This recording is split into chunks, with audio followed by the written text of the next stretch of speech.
GTA Vice City oyununu oynamamış olmarsınız. Daha doğru desək GTA Vice City.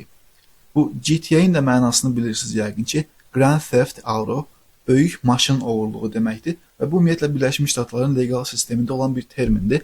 Məsələn, polis kinolarına baxsaz fikir verərsiniz ki, onlar real həyatda da Grand Theft Auto kəlməsini işlədirlər. Çünki özündə maşın oğurluğunu da ehtiva edən böyük cinayətlərə Grand Theft Auto deyirlər. Nəysə, sözüm onda deyil, mən sizə Vice kəlməsini başa salmaq istəyirəm. Ola bilər ki, bu Vice sözünü Vice President ifadəsindən eşitmiş ola bilərsiniz.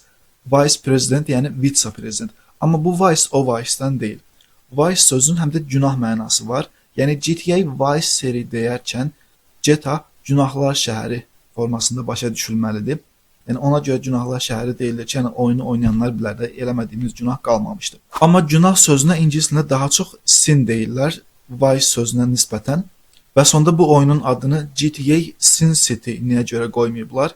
Çünki Sin City deyərkən Amerikan mədəniyyətində Las Vegas yada düşür. Çünki orada o qədər kazinolar və başqa günah məkanları var deyə, bu oyun isə 80-ci illərin Miamisində keçdiyi üçün Las Vegasdan qarışdırılmaması üçün Sin City deyil, Vice City adlandırılıb.